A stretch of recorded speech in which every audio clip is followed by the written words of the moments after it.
फितना चल रहा है हिंदुस्तान में पिछले कई दिनों से। स्वामी यति नरसिंहानंद ने जो बयान दिया है, जिससे हिंदुस्तान की जो अक़लियत है, पूरे दुनिया भर के मुसलमानों को शदीद ठेस पहुंचा है, सदमा पहुंचा है। क्या कहेंगे इस तरह के बयानों पर? अस्सलामु अलैकुम वरहमतुल्लाहि वबरकातुहू। यति नरसिंहानंद जो यूपी के गाज़ियाबाद के दासना मंदिर के महंत हैं, इंतहाई फितना परवर शख्स का नाम है। और ये सिर्फ मुसलमान ही नहीं जानते हैं, हमारे जो हिंदू भाई हैं वो लोग भी जानते हैं। उसके बयानात की वजह से कई बार हिंदू मुस्लिम दंगा होते होते बचा, कई बार हो भी गया। और बहुत सारे हिंदू भाइयों ने भी, लीडरों ने भी यति नरसिंहानंद का बायकाट किया और सख्त लफ्ज़ में उसकी मजम्मत की कि ये लड़ाने का काम कर रहा है। वो चूँकि नेतागिरी में शायद आना चाहता है या कुछ होना चाहता है, तो हर 4-6 महीना पे वो कोई ना कोई ऐसा बयान देता है, सस्ती शोहरत हासिल करने के लिए मीडिया में बना रहे या हुकूमत की नज़र में आए, इस तरह।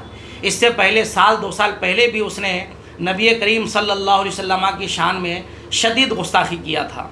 हम लोगों ने एहतजाज किया, बड़े पैमाने प्रोटेस्ट हुआ, और मगर हुकूमत हिंद चूँकि उनको एक तरह से सेफ्टी दे रही है, रस्मी तौर से उन्हें गिरफ़्तार कर रही है उन्हें, और गिरफ़्तारी क्या है, हकीकत में उन्हें सेफ्टी देना है, मेहमान बना के ले जाती है, फिर कुछ दिनों के बाद छोड़ देती है।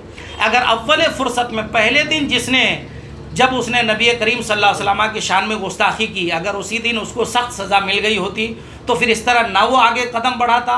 और अभी जो हिंदुस्तान में अलग अलग हिंदू धर्म के कुछ लोग, हकीकत में हिंदू धर्म से भी उसका कोई ताल्लुक़ नहीं है, क्योंकि हर धर्म ये सबक सिखाता है कि जो हमारे धार्मिक गुरु हैं, चाहे वो किसी धर्म का हो, वो काबिल इज़्ज़त है, काबिल एहतराम है।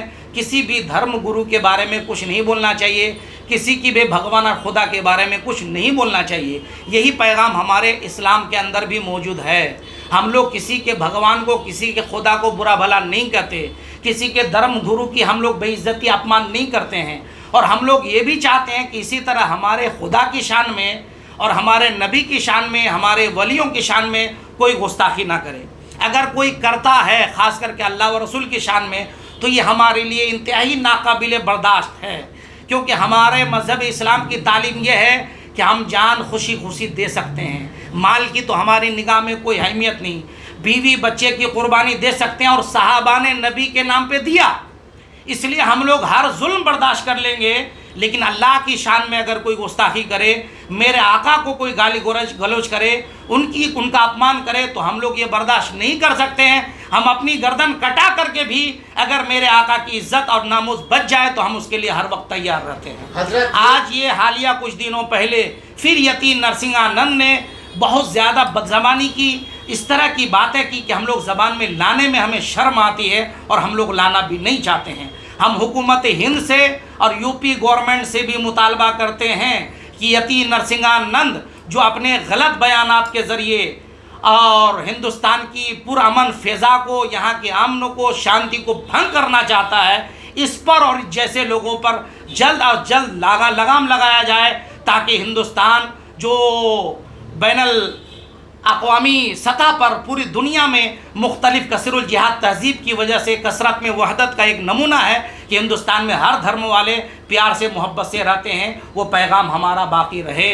इस तरह के जितने लोग हैं उनको सख्त से सख्त सज़ा दी जाए। हम यति नरसिंहानंद का, मैं मजलिस उलमा इस्लाम मगरिब बंगाल का रुकन हूँ, कलकत्ता और हावड़ा का नायब काज़ी शरीयत हूँ, दायरे शरिया का।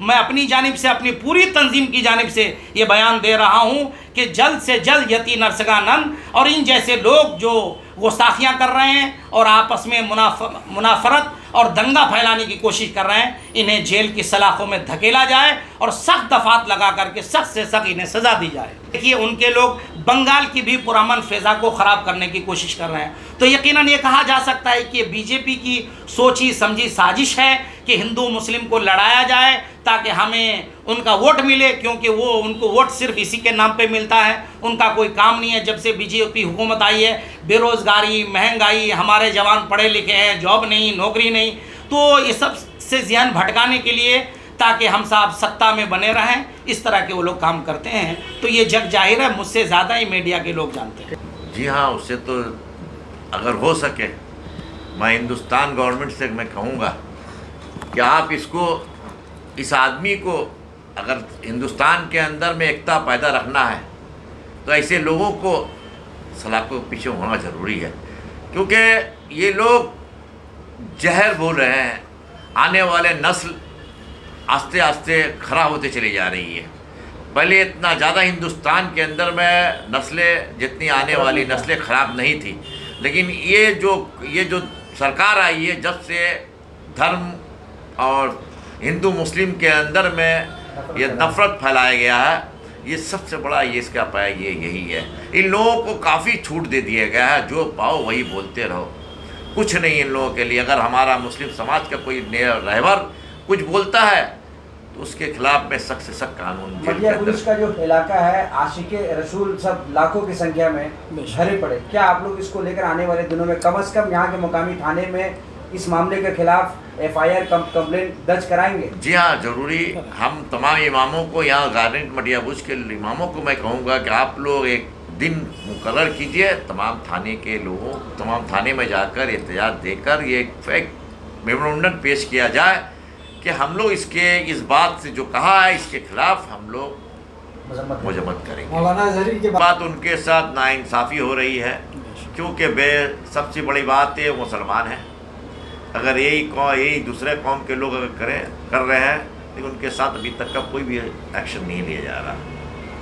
शहीन साहब, कानून देखिए, कानून बराबर ज़रूर है। कानून का जो लिखने वाला राइटर, उसने कानून को बहुत सही तरीक़ा से एक समझ-बूझ के एक लाइन पर एक सिस्टम में लाया था।